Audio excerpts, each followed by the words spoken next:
Praise the lord. దేవుని నామమునకు మహిమ కలుగును గాక. సర్వాధికారి సర్వోన్నతుడైన యేసయ్య నామం పేరిట మీ అందరికీ వందనాలు తెలియజేస్తూ ఉన్నాను. ప్రార్థన. కృపగలిగిన దేవానికి స్తోత్రాలయ్యా. ఈ ఉదయకాల సమయాన్ని నీ వాక్కు ద్వారా మేము దర్శింపబడగలిగే కృపను దాయిచేయండి. తోడై ఉండండి. యేసయ్య నామమును అడుగుచున్నాము తండ్రి. ఆమేన్. దేవుని వాక్యంలోనికి వెళ్దాం. కీర్తన గ్రంథం 44వ కీర్తన 21వ వచనాన్ని మనము చదువుకుందాం. హృదయ రహస్యములో ఎరిగిన దేవుడు. ఆయన హృదయ రహస్యములను ఎరుగు ఉన్నటువంటి దేవుడండి. మన హృదయంలో ఉన్న ఏ విధమైన తలంపులు, ఏ ఆలోచనలు, ఏ ఉద్దేశాలు ఉన్నాయో సమస్తమును కూడా ఆయన ఎరుగు ఉన్న దేవుడు. కొద్దిమంది, చాలామంది హృదయంలో ఉన్నటువంటి అంటే వారి జీవితంలో జరిగిన ప్రతిదీ కూడా వాటన్నిటినీ సీక్రెట్గా ఆ హృదయంలో వారు దాచుకుంటారు. రహస్యాలన్నీ హృదయంలో దాచుకుంటారు. అయితే రహస్యములన్నిటినీ ఒకనాడు ఒక దినమున, ఏదో ఒక దినమున ఆయన వచ్చే సమయంలో వాటన్నిటినీ కూడా ఆయన బయలుపరిచే దినం అనేది రాబోతుంది అనే సంగతి ఏనాడు కూడా మనము మర్చిపోవద్దు. ఇక్కడ అంటాడు, హృదయ రహస్యములను ఎరుగు ఉన్న దేవుడు. నిజమే. ఈరోజు ఈ వాక్యం వింటున్న నీ హృదయంలో ఏ రహస్యమును దాచిపెట్టావో, ఏ సీక్రెట్ని నువ్వు దాచిపెట్టావో, ఏ విషయాన్ని నీ హృదయంలో నువ్వు భద్రపరుచుకున్నావో వాటన్నిటినీ కూడా ఆయన ఎరుగు ఉన్న దేవుడు. మనిషికి తెలియవు కదా అని అనుకొనవచ్చు, మనుషుడు ఎరగడు కదా అనుకొనవచ్చు, మనుషుడు చూడలేదు కదా అని అనుకొనవచ్చు.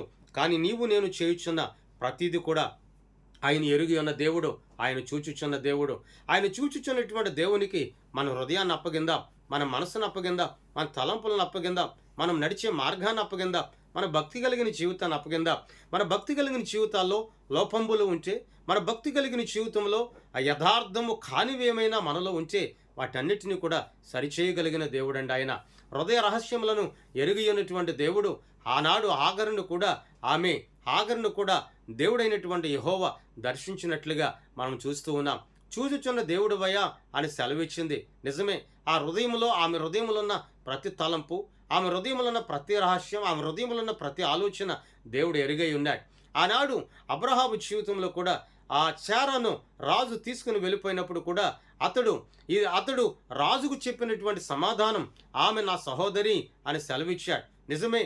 ఆమె నా సహోదరి, రాజుకు తెలియదు తన భార్య అనే సంగతి. కానీ సమస్తము ఎరుగై ఉన్న దేవుడు. ఆయన ప్రతి హృదయమును, ప్రతి తలంపును ఎరుగై ఉన్న దేవుడు. ఈ రోజున నీ జీవితంలో, నీ కుటుంబ విషయంలో కానీ, సంఘ విషయంలో, దైవజన విషయంలో, పరిశుద్ధుల విషయంలో, పరిశుద్ధుల సహవాసుల విషయంలో నీ హృదయంలో కొన్ని ఆలోచనలు, తలంపులను దాచుకొని వాటిని రహస్యముగా నేను భద్రపరుచుకుంటాను కదా అని అనుకొనవచ్చు. లేక ఇతరులకు చెప్పొచ్చు, వాటిని ఇతరులకు నువ్వు చెప్పొచ్చు. కానీ దేవుని సన్నిధిలో దేవునికి వాటిని అప్పగించలేకపోతున్నావేమో. మనిషికి చెప్పుట వలన మనుషుని ద్వారా ఏ విధమైన ఉపయోగం లేదు. నువ్వు దేవుని సన్నిధిలో మోకరిల్లి నీ హృదయ రహస్యములన్నీ కూడా ఆయన చేతులకు అప్పగిస్తే, రహస్యమందున దేవుడు, నేను చూచుచున్న దేవుడు, నీపై దృష్టినిచ్చున్న దేవుడు నీ హృదయమును పరిశీలించి, నీ హృదయమును బాగు చేసి, హృదయంలో ఉన్నటువంటి ప్రతి దేవునికి విరోధమైనది ఏది కూడా ఉండకుండా వాటన్నిటిని కూడా ఆయన శుద్ధి చేయగలిగిన సమర్థవంతుడు. ఆ శుద్ధి చేయగలిగిన సమర్థవంతుడైన దేవునికి హృదయమును అప్పగిందాం. ప్రార్థన. కృపామయడానికి స్తోత్రాలయ్యా. ఈ దినమంతా ప్రత్యేకముగా ఈ మాటలు విని జ్ఞాపకం చేసుకొనగలిగే కృపను మాకు దయచేస్తున్నందుకు నీకు స్తోత్రాలు. హృదయ రహస్యములు ఎరిగి ఉన్న దేవానికి స్తోత్రాలు. మా హృదయంలో ఉన్న ప్రతి సమస్తమును ఎరిగి ఉన్నవాడు నీవు అయ్యా. మా హృదయము నీ నామమునకు అనుకూలమైన హృదయముగా, వాక్యమునకు అనుకూలమైన హృదయముగా మార్చబడుటకు సహాయం చేయండి. స్వస్థపరచండి, ఆదరించండి, బలపరచండి, ప్రేమించండి, హెచ్చింప చేయమని, నడిపించమని యేసయ్య నామమున అడుగుచున్నాము తండ్రి. ఆమేన్.